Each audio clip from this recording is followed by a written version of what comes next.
Hello students, welcome back to the class. हम पढ़ रहे थे quality control of drugs and pharmaceuticals.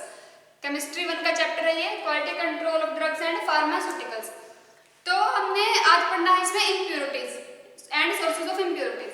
First of all, impurities होती क्या है? इम्प्योरिटीज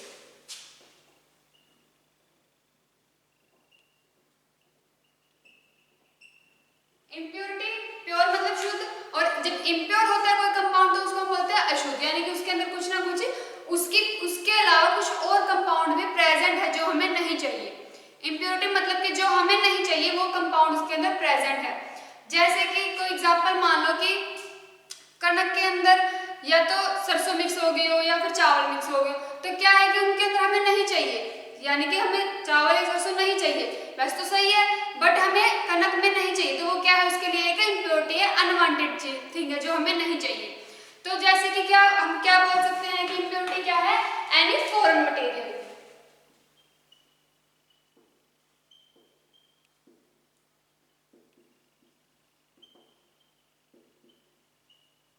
एंड कोई भी फॉरेन मटेरियल अगर हमारे कंपाउंड के अंदर आ जाए तो उसको हम उसमें क्या होता है, फिर इम्प्योरिटी आ जाती है। या फिर एनी अनवांटेड मटेरियल।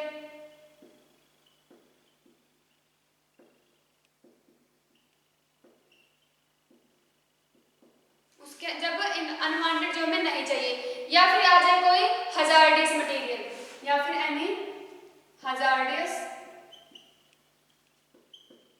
मटेरियल। जब ये सब कुछ अगर हमारे कंपाउंड के अंदर प्रेजेंट, प्योर कंपाउंड के अंदर, तो हम क्या कहेंगे, उसके अंदर इम्प्योरिटीज प्रेजेंट है, या फिर वो क्या है, इम्प्योर कंपाउंड है हमारे पास। तो इन सबको ये तीनों चीज अगर क्या हो, हमारे मिक्स जो हो इन आवर फाइनल प्रोडक्ट, तो हम कहेंगे कि हमारा कंपाउंड क्या है, इम्प्योर है, उसके अंदर क्या प्रेजेंट है, इम्प्योरिटी। अब इम्प्योरिटी है जो वो होती है आगे डिफरेंट टाइप्स, कैसे कैसे हो सकती है। जैसे कि इम्प्योरिटी मान लो कि अगर हम कुछ सब्जी खरीदने जा रहे हैं, अगर वो सब्जी पहले से ही गली हुई हो, पहले ही से ही सड़ रही हो, तो हम क्या कहेंगे कि कच्ची सब्जी ही सड़ी हुई है, क्या है, मतलब कि रॉ मटेरियल के अंदर ही क्या है, डिफेक्ट्स है, ऑलरेडी ही वो क्या है, इम्प्योर है। अगर सब्जी तो ठीक आ गई, लेकिन उसको अगर बनाने के बाद सड़ गई, तो क्या होंगे कि वो बनाने के मैन्युफैक्चरिंग के दौरान क्या है, वो तब खराब होगी। उसके बाद हम कहेंगे अगर अगर तब भी ठीक है, कच्चा मटेरियल भी ठीक है, हमारे पास जो रॉ मटेरियल वो भी ठीक है, बनने के बाद भी, बनने तक भी ठीक था, बट हमने उसमें क्या है, मसाले ज्यादा डाल दिए, अगर ऐसा हो गया तो क्या है, फिर वो बनने के बाद भी खराब हो जाएगी। तो क्या है, ऐसे बहुत सारे क्या है सोर्सेज है इम्प्योरिटीज के, इम्प्योर कंपाउंड्स हो जाता है। जैसे कि अगर हमें चाहिए सिर्फ हमें चाहिए आलू की सब्जी, अगर आलू की सब्जी में हम कुछ मिक्स कर दे, उसके अंदर मटर मिक्स कर दिया, कुछ और मिक्स कर दे, तो हमारे लिए क्या होगा, मटर क्या होंगे हमारे लिए, इम्प्योर कंपाउंड, यानी कि कोई अनवांटेड मटेरियल उसके अंदर क्या है, प्रेजेंट है, इसलिए आलू की सब्जी क्या होगी, इम्प्योर होगी। तो कैसे, जैसे कि सोर्सेज ऑफ इम्प्योरिटीज क्या क्या है, या तो रॉ मटेरियल हमारे पास खराब आए, उसके अंदर ही इम्प्योर हो। उसके बाद जो हम रिजेंट्स यूज कर रहे हैं मैन्युफैक्चरिंग के दौरान, ये ड्रग्स के अंदर है। सब्जी वाला एग्जांपल सिर्फ आपको समझाने के लिए था। ड्रग्स के अंदर क्या क्या सोर्सेज होंगे, रॉ मटेरियल ही खराब आया, उसके बाद हमारे पास जो रिजेंट्स हम यूज कर रहे हैं मैन्युफैक्चरिंग के दौरान क्या है, तब उसके अंदर इम्प्योरिटीज आ गई, या फिर हम इंटरमीडिएट प्रोडक्ट्स जो बन रहे हैं वो इम्प्योर कर रहे हैं, उस कंपाउंड को वो निकल नहीं रहे, तो क्या है, वो इम्प्योर कर रहे हैं। उसके बाद डिफेक्ट्स आ रहे हैं मैन्युफैक्चरिंग दौरान, मैन्युफैक्चरिंग प्रोसेस के दौरान अगर कोई डिफेक्ट आता है, तब हम बोलते हैं कि defect in the manufacturing process, जब वो बन रही थी तब खराब होगी। या फिर जो सॉल्वेंट्स हम यूज कर रहे हैं, जब सॉल्वेंट्स यूज कर रहे हैं तब सॉल्वेंट्स की कमी के कारण, या फिर सॉल्वेंट्स की ऐसी कोई रिएक्शन होगी, उससे वो खराब होगी, उसकी वजह से क्या आ गई, उसके अंदर इम्प्योरिटीज आ गई। उसके बाद है action of solvents and reagents और रिएक्शन गैसेस, जिसके अंदर रखे हुए हैं, क्या पता वो रिएक्ट कर जाए तो उसकी वजह से इम्प्योरिटीज आ जाती है। फिर एटमॉस्फेयर अगर ऐसा हो कि रखना उतने टेम्परेचर पे था बट रख दिया उतने कम टेम्परेचर पे, उसकी वजह से वो क्या हो गया, इम्प्योर हो गया, ऑक्सीडाइज हो गया। उसके बाद आ जाती है डिफेक्टिव स्टोरेज, जो फाइनल प्रोडक्ट हमें मिला है उसको उसका स्टोरेज सही नहीं रखा, स्टोरेज स्टेबिलिटी क्या क्या थी उसके उसके उसके अकॉर्डिंग उसको नहीं रखा। फिर अडल्ट्रेशन क्या है, बनाना तो कुछ और था, उसके अंदर मिक्स कुछ हमने कोई सस्ता कंपाउंड मिक्स कर दिया, तो उसकी वजह से क्या आ गई, इम्प्योरिटीज आ गई। अब इम्प्योरिटीज तो क्या है हमारे पास, कोई फॉरेन मटेरियल है, कोई अनवांटेड मटेरियल है, या फिर कोई हजार्डियस मटेरियल जो मिक्स हो गया है हमारे फाइनल प्रोडक्ट के अंदर, जो हमारा ओरिजिनल प्रोडक्ट था उसके अंदर मिक्स आ गया, उसके अंदर इम्प्योरिटीज आ गई है। अब क्या है, इन सब के लिए जो है फार्माकोपिया ने क्या किया है, इंडियन फार्माकोपिया ने क्या किया है कि एक लिमिट फिक्स कर दी है टॉलरेंस की। जैसे कि सर्टेन इम्प्योरिटीज की एक लिमिट फिक्स कर दी है, जैसे कि आर्सेनिक हो गया, लेड हो गया, heavy metals, iron, chloride, sulphides, इस तरह की जो इम्प्योरिटीज उनके लिए क्या कर दिया, एक लिमिट ऑफ टॉलरेंस फिक्स कर दिया है। आईपी ने क्या किया, fix the limit of tolerance. Tolerance कैसे, जो इम्प्योर मटेरियल्स है हमारे पास सर्टेन इम्प्योरिटीज की, जैसे होगी आर्सेनिक इम्प्योरिटीज, लेड की होगी, क्लोराइड्स, सल्फाइड्स,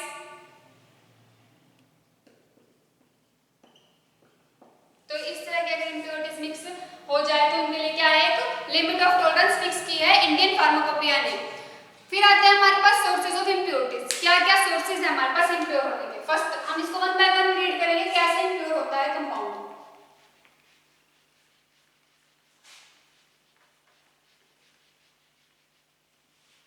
सबसे पहले आता है रॉ मटेरियल।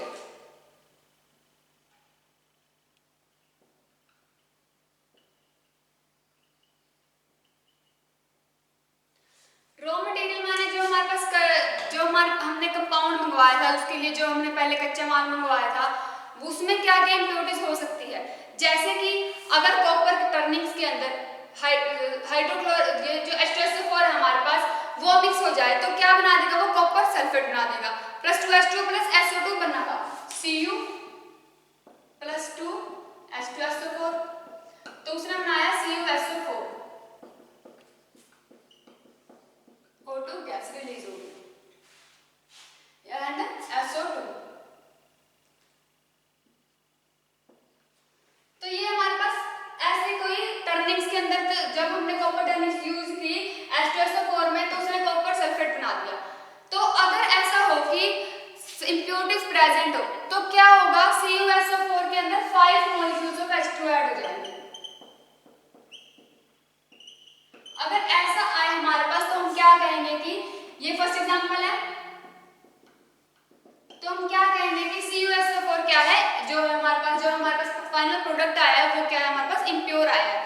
तो उसके लिए क्या किया, या तो उसके अंदर आर्सेनिक ऐड हो गया, इसका मतलब कि कोई ऐसा कुछ भी कंपाउंड है जिसके अंदर क्या कुछ इम्प्योरिटीज ऐड हो गई है, तो उसके लिए क्या किया, लिमिट ऑफ टॉलरेंस फिक्स कर दी गई आर्सेनिक की, ना तो वो होनी चाहिए not more than, limit of tolerance है जो आर्सेनिक की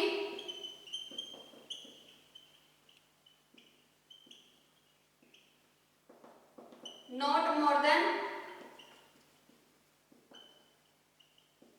8 पार्ट्स पर million, not more than 8 parts पर मिलियन जो कॉपर सल्फेट के अंदर ऐड होगी, वो अगर 8 पार्ट पर मिलियन से ज्यादा हो जाए, 8 ppm से ज्यादा हो जाए तो क्या कहेंगे, तो फिर हम उसको कंप्लीटली कैंसिल कर देंगे उस ड्रग को। अगर ऐसा ही क्या है जिंक के अंदर, ये तो था कॉपर के अंदर, कॉपर से हमने H2SO4 डाला तो कॉपर सल्फेट बन गया। जिंक के अंदर अगर ऐसा है तो ZnSO4 + H2 बन जाएगा। अगर ZnSO4 बनना, अगर यहाँ पे हम यूज करें जिंक,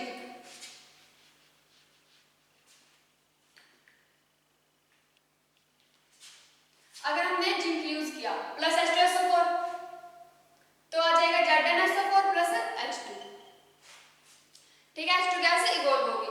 तो उससे क्या होगा, अब जिंक तो सिंपल, ये तो सही ऐसा बनना चाहिए था, बट अगर उसके अंदर इम्प्योरिटीज आ जाए तो क्या आएगा, ZnSO4 में 7 H2O मॉलिक्यूल्स। इसका मतलब ये क्या है, इम्प्योर कंपाउंड है, ZnSO4.7 H2O क्या है, एक इम्प्योर कंपाउंड है। तो उसके लिए हमने फिर इंडियन जो फार्माकोपिया उसने क्या किया, जिंक के लिए एक लिमिट टेस्ट ऑफ जिंक को फिर ऐसे दिखाया कि उसके अकॉर्डिंग हम उसकी जो इम्प्योरिटीज है उसको नोट करेंगे। फिर आता है हमारे पास reagents use in the manufacturing process. Reagents use है जैसे कि हमारे पास मर्करी क्लोराइड है, HgCl2 + NH4OH हमने इसमें डाला। अगर NH4OH इसमें डाल दिया तो ये हमें बनाएगा NH2HgCl।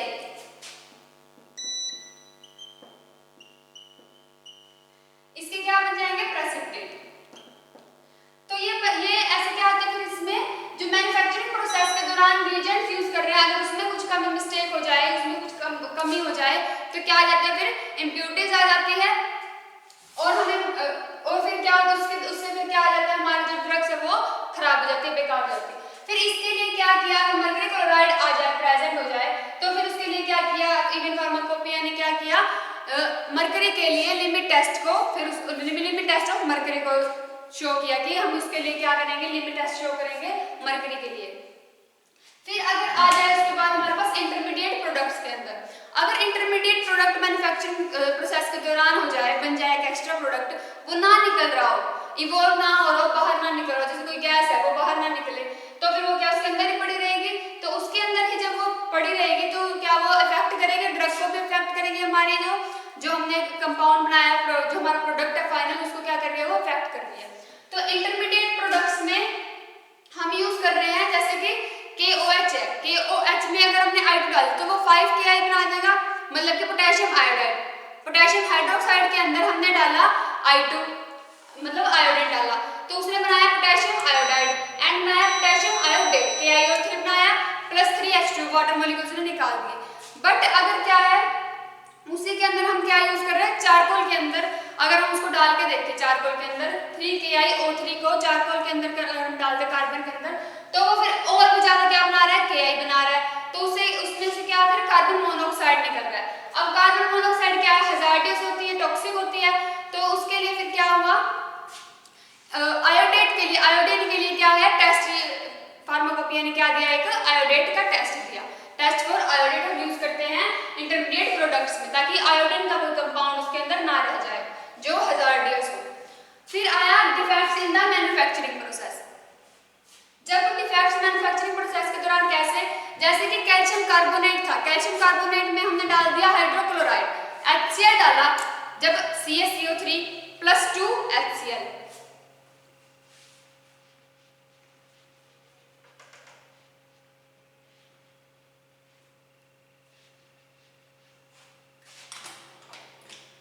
थर्ड आया हमारे पास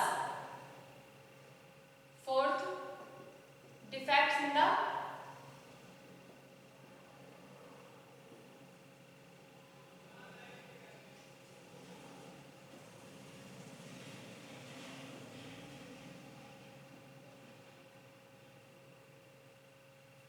कैसे डिफेक्ट्स, जैसे कि हमने तो लिया था CaCO3, उसके अंदर हमने डाल दिया 2 HCl,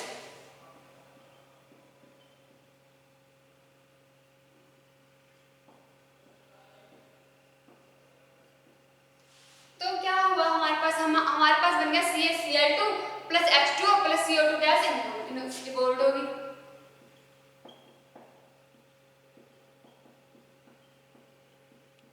CO2 गैस रिलीज होगी। तो ये था, अगर ऐसा ही कुछ कार्बन कंपाउंड ऐसे पड़ा रहे उसके अंदर, कैल्शियम कार्बोनेट के अंदर, तो फिर क्या होता है, हमारी जो रिएक्शन अगर CO2 ना निकले तो वो अंदर ही पड़ी रहेगी, तो उसकी वजह से क्या होगा, कंपाउंड है जो हमारा फाइनल प्रोडक्ट है वो टॉक्सिक हो जाएगा। तो इसको चेक करने के लिए, कैल्शियम कार्बोनेट के टेस्ट को चेक करने के लिए, कार्बोनेट को चेक करने के लिए फिर क्या दिया, हमारे पास टेस्ट आया, टेस्ट फॉर जो एसिडिटी के लिए था, मतलब कि अगर CO2 बाहर नहीं निकलेगी तो वो अंदर ही पड़ी रहेगी, तो क्या होगा, उसे एसिडिक कंपाउंड पड़ रहा है इसका मतलब, तो क्या है फिर आया उसके लिए, फार्माकोपिया ने क्या दिया, टेस्ट फॉर एसिडिटी। सभी प्रोसेस में क्या थे, अलग अलग टेस्ट शो किए गए थे कि उनके लिए क्या है, जैसे डिफेक्ट्स में आया टेस्ट फॉर एसिडिटी, फर्स्ट में आया टेस्ट फॉर आर्सेनिक के लिए, एंड सभी के लिए क्या क्या थे, अलग अलग टेस्ट थे। ये था हमारे पास डिफेक्ट्स आ जाए अगर मैन्युफैक्चरिंग प्रोसेस के दौरान। फिर आता है सोलवेंट्स में। अब अगर ऐसे इसी तरह से अगर कैल्शियम कार्बोनेट में जिंक में आ जाए 2Zn प्लस O2, 2ZnO2 और तो वो क्या बना देगा, 2ZnO। तो फिर इसके लिए क्या दिया, अगर मान लो जिंक के पैलेट्स आ गए तो क्या है, वो ऑक्सीजन के साथ मिलकर एयर में प्रेजेंट रहेगा, तो वो बना देगा जिंक ऑक्साइड, जो हमें नहीं चाहिए, अनवांटेड है, तो क्या करेंगे हम उसके लिए zinc for test for zinc के लिए zinc test for zinc method. Indian pharmacopoeia ने ये दिया टेस्ट फॉर जिंक मेथड। क्या प्रोसेस है जिंक प्लस O2 में? जैसे कि पहले हीट किया, अगर हीट कर दिया जिंक मेटालिक जिंक को, जब तक वो क्या हो जाए ब्राइट रेडनेस ना आ जाए उसके अंदर, एयर के अंदर हीट किया जिंक को एयर के अंदर, जब तक क्या आ जाए उसके अंदर ब्राइट रेडनेस ना आ जाए, फिर उसको क्या किया वेपर्स बन गए, वेपर्स में क्या हो जाएगा मेटल टर्न्स हो जाएगा जिंक ऑक्साइड के अंदर, जिंक ऑक्साइड में टर्न हो गया, वो उसको हम कलेक्ट कर लेंगे as a fine white powder. अगर वो कलेक्ट ना हो तो फिर उसके लिए क्या किया, फिर जिंक मेटल का टेस्ट किया हमने। उसके बाद आता है सॉल्वेंट्स के अंदर, अगर सॉल्वेंट्स के अंदर डिफेक्ट आ जाए तो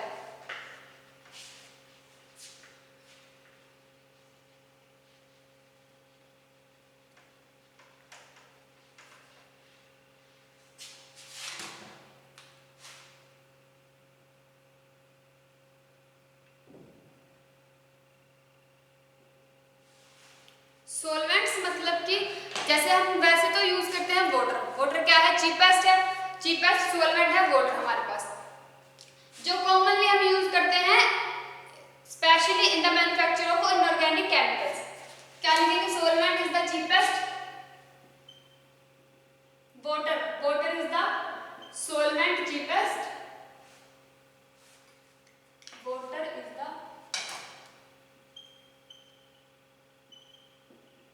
cheapest solvent which is used especially in the manufacturing of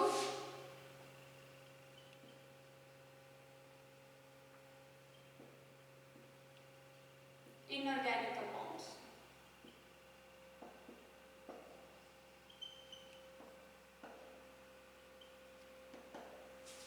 जो इनऑर्गेनिक कंपाउंड्स के दौरान हम यूज करते हैं। उसके बाद जो टैप वाटर है, टैप वाटर में क्या होता है कैल्शियम प्रेजेंट होता है, मैग्नीशियम प्रेजेंट होता है,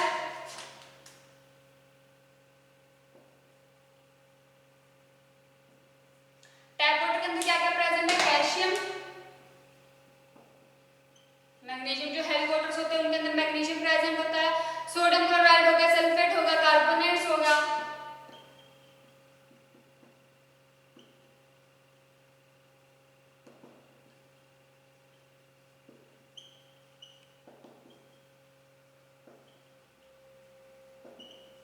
ये सब इम्प्योरिटीज प्रेजेंट होते हैं हमारे टैप वाटर में। अगर हम इनका टेस्ट करके देखें तो टैप वाटर को लेड के साथ अगर हम टेस्ट करेंगे तो हमारे पास कंपाउंड व्हाइट कलर का बन जाएगा। अगर टैप वाटर हम लेड डाल दें तो क्या हो जाएगा वो व्हाइट कलर का कंपाउंड, लेड एसिड टेस्ट होता है उसमें, अगर उसमें हम टैप वाटर यूज करें तो हमारे पास व्हाइट कलर का कंपाउंड बन जाएगा, जो किसकी वजह से होता है क्लोरीन शो करता है, जो हमें प्रेजेंस ऑफ क्लोरीन शो करता है। उसके बाद क्या करते हैं जैसे कि ये अलग अलग इम्प्योरिटीज प्रेजेंट है तो क्या करेंगे बहुत ज्यादा अगर छोटे अमाउंट में प्रेजेंट हो तो ठीक है चल जाएगा, बट अगर ये ट्रेस अमाउंट में प्रेजेंट है, ट्रेस अमाउंट में मतलब बहुत ज्यादा अमाउंट में प्रेजेंट है और नहीं जा रही है, बार बार वॉशिंग करने के बाद भी उसको शो कर रही है, अगर अपना टेस्ट प्रेजेंस शो कर रही है तो क्या है फिर हम उसको नेग्लेक्ट करेंगे, उसी कंपाउंड को उस ड्रग को क्या कर देंगे नेग्लेक्ट कर देंगे। ये है टैप वाटर अगर हम यूज कर रहे हैं। अगर सॉफ्ट एंड वाटर है, सॉफ्ट एंड वाटर जैसे जो प्रिपेयर किया जाता है टैप वाटर को पास करके through the solution form of zeolites, अगर जियोलाइट्स में से जियोलाइट्स के सॉल्यूशन फॉर्म में से अगर हम टैप वाटर पास कर दे तो क्या बन जाता है सॉफ्ट एंड वाटर, जो रिमूव्स कर देता है डाइवेलेंट कैटायंस, जैसे कि कैल्शियम 2 पॉजिटिव हो गया, मैग्नीशियम 2 पॉजिटिव, उनको रिमूव कर देता है, एक्सचेंज कर देता है सोडियम के साथ। उसके बाद आता है हमारे पास soft and water.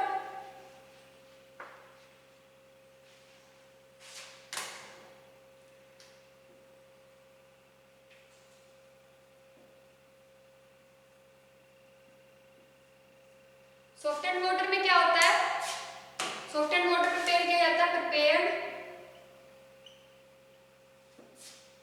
By passing the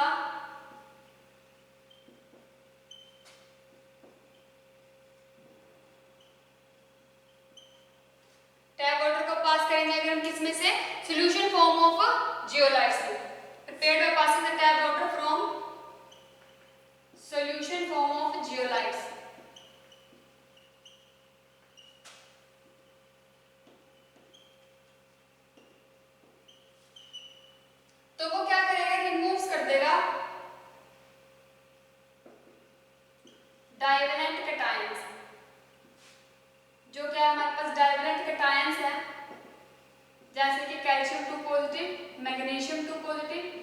किसके साथ?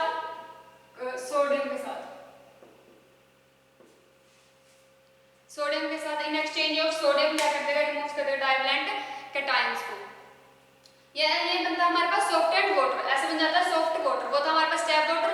हार्ड वाटर में क्या प्रेजेंट होते हैं? कैल्शियम मैग्नीशियम प्रेजेंट होते हैं, तो उसकी वजह से उसको हार्ड वाटर बोलते हैं। इसलिए जब ये इंप्योरिटीज रिमूव हो जाएंगी, कैल्शियम और जो मैग्नीशियम डाइवैलेंट कैटायंस है वो रिमूव हो जाएंगे, तो वो हमारे पास आ जाएगा सॉफ्ट एंड वाटर। उसके बाद जो हमारे पास आता है जैसे कि मिनरलाइज्ड वाटर होता है, जो डीमिनरलाइज्ड वाटर होता है वो प्रिपेयर किया जाता है टैप वाटर को पास करके। किसमें से? जो हमारे पास जैसे जो हमारे पास बिस्लेरी वगैरह है आती है, वैसे तो ठीक ही होती है वो, बट क्या अगर जो आरओ वगैरह का वाटर होता है उसमें से अगर हम डालें तो उसमें क्या होता है? मिनरलाइज्ड वाटर होता है जो पास किया जाता है। आयन एक्सचेंज जो मेथड है हमारे पास, उसके थ्रू क्या किया जाता है? उनको सॉफ्ट किया जाता है, उनको फ्री ऑफ ऑल इम्प्योरिटीज, सभी इम्प्योरिटीज से उनको क्या कर दिया जाता है? मुक्त कर दिया जाता है। तो क्या बन जाता है हमारे पास? मिनरलाइज्ड वाटर। फिर आता है हमारे पास action of solvents and reagent on reaction vessels.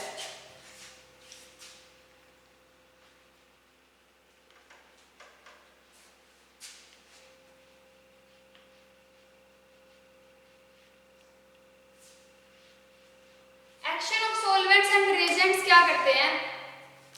जैसे कि हमारे पास अगर हमने कोई कंपाउंड ऐसा रख दिया किसी के अंदर, कोई ड्रग हमारी रखी है किसी सॉल्वेंट के अंदर या फिर किसी रिएजेंट्स के अंदर रिएक्शन वेसल्स में, तो क्या करता है मेटल जो जिस मेटल का बना है वेसल, तो उस वेसल में क्या है? वो कभी कभी इम्प्योरिटी शो करता है, यानी कि वो खुद भी टूट के उसमें मिक्स होता रहता है धीरे धीरे करके। अगर वो बहुत लंबे टाइम तक पड़ा रहे तो उसकी इम्प्योरिटीज उसके अंदर आ जाती है, ड्रग्स के अंदर, हमारे कंपाउंड के अंदर इम्प्योरिटीज मिक्स हो जाती है। जैसे कि कभी कभी क्या होता है, जो ऊपर कॉर्क लगी होती है, वुडन कॉर्क लगी होती है, वो भी क्या करती है? इम्प्योरिटीज, अपनी इम्प्योरिटीज मिक्स कर देती है हमारे कंपाउंड के अंदर। तो इस तरह के ड्रग्स है जो जिसमें इम्प्योरिटीज आ जाती है वेसल्स की वजह से, तो उसमें हम क्या यूज करेंगे? या तो ग्लास का कॉर्क यूज करेंगे या फिर ऐसा कुछ रखेंगे कि जिससे क्या हो, इम्प्योरिटीज ना आए, उसके अंदर ऐसे स्टोरेज रखेंगे। तो मतलब कि क्या, जैसे कि प्रेजेंट होता है जो सॉल्वेंट्स की वजह से प्रेजेंट है, केमिकल्स प्रेजेंट है, आयरन हो गया, एल्यूमिनियम हो गया, इस सॉल्वेंट्स में रखा तो ये कुछ टाइम बाद क्या खुद भी रिएक्ट करना शुरू कर देते हैं, तो उसकी वजह से इम्प्योरिटीज आ जाती है। उसके बाद आता है हमारे पास एटमॉस्फेरिक कंटेमिनेशन। एटमॉस्फेरिक कंटेमिनेशन मतलब क्या? जैसे कि जो बहुत सारे इंडस्ट्रियल एरियाज है उनके अंदर क्या है, किसी एटमॉस्फेयर में कोई पार्टिकल्स ऐसा हो जाता है कि मिक्स हो जाता है, एटमॉस्फेयर के थ्रू क्या ऑक्सीडाइज होना शुरू हो जाता है। तो क्या करते हैं फिर वो प्योरिफिकेशन के दौरान, फिल्ट्रेशन के दौरान क्या हो जाते हैं, जब हमको हम बाहर निकालते हैं तो वो क्या ऑक्सीडाइज हो जाते हैं, रिएक्ट करना शुरू कर देते हैं। तो उसकी वजह से क्या है, उनके अंदर ऑक्सीजन प्रेजेंट हो जाती है या फिर कोई और इम्प्योरिटीज आ जाती है। तो एटमॉस्फेयर की वजह से क्या हो जाए, फिर इम्प्योरिटीज आ रही है। जैसे कि सोडियम हाइड्रोक्साइड है, उसमें अगर हम CO2 डाल दें तो क्या आ जाएगा? Na2CO3।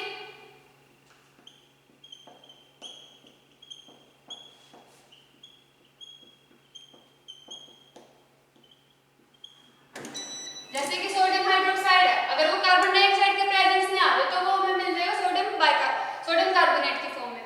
तो फिर क्या है, हमें नहीं चाहिए सोडियम कार्बन, हमें तो सोडियम हाइड्रोक्साइड चाहिए था। तो क्या है, फिर एटमॉस्फेयर की वजह से उसके अंदर क्या आ गई? इम्प्योरिटीज आ गई, जिसकी वजह से हमारा कंपाउंड ही चेंज हो गया। उसके बाद आता है हमारे पास defective storage of final product. जैसे कि कोई फाइनल प्रोडक्ट है, जैसे जो हमारा फाइनल प्रोडक्ट है वो हमने जहां रखा है, जिसमें से हमने उसको स्टोर किया हुआ है, तो वो क्या कहते हैं, वहां पे ही कुछ डिफेक्ट आ जाए कि वहां पे कोई एटमॉस्फेयर ऐसा हो, कुछ टेम्परेचर ऐसा हो, कोई प्रेशर ऐसा हो कि क्या हो जाए, उसकी वजह से वो ऑक्सीडाइज हो जाए। तो उसकी वजह से क्या आ जाता है, हमारे पास डिफेक्टिव स्टोरेज हो जाती है फाइनल प्रोडक्ट्स की, तो उसकी वजह से हमारे पास इम्प्योरिटीज आ जाती है। Next is adulteration. एडल्ट्रेशन मतलब क्या कि मिलावट हो रही है। मिलावट कैसे? जैसे KBr होता है, पोटेशियम ब्रोमाइड। KBr क्या होता है? बहुत ज्यादा एक्सपेंसिव होता है। जब KBr इतना एक्सपेंसिव होता है तो हम उसकी जगह पे, हम नहीं, जो बना रहे होते हैं वो यूज कर लेते हैं सोडियम ब्रोमाइड। ये एक्सपेंसिव होता है, ये चीप होता है। क्योंकि KBr तो बहुत ज्यादा महंगा है, तो KBr की जगह पे कभी कभी यूज कर लेते हैं NaBr। NaBr तो बहुत सस्ता है, वो आ जाता है, बट NaBr थोड़ी वर्क करेगा। अगर कहीं पे KBr वर्क कर रहा हो तो वहां पे हम NaBr कैसे यूज कर सकते हैं? सोडियम ब्रोमाइड वहां पे कैसे काम कर सकता है? उसकी उसकी प्रॉपर्टीज अलग है, पोटेशियम ब्रोमाइड की प्रॉपर्टीज अलग है, वो अलग काम करता है, वो अलग काम करता है। तो कैसे, तो KBr, जब KBr की जगह पे NaBr हम यूज कर ले या फिर KCl की जगह पे NaCl, तो क्या होता है, इंप्योरिटीज आ जाएंगी, अलग कंपाउंड बन जाएगा, तो डिफेक्ट आ जाएगा हमारे जो ड्रग्स के अंदर, उनके अंदर डिफेक्ट आ जाएगा। तो एडल्ट्रेशन कर देते हैं कभी कभी, क्या KBr की जगह पे यूज कर लेते हैं NaBr, महंगे कंपाउंड की जगह, महंगे कंपाउंड को खरीदने की बजाय सस्ता कंपाउंड खरीद के उससे बना देते हैं, तो वो क्या आ जाती है, फिर इंप्योरिटीज आ जाती है, उससे वो फिर आगे वर्क नहीं करता। तो यहाँ पे हमारी सोर्सेज ऑफ इंप्योरिटीज खत्म होती है, इंप्योरिटीज टॉपिक खत्म होता है। आगे हम पढ़ेंगे इसके इफेक्ट्स क्या क्या होते हैं। Thank you.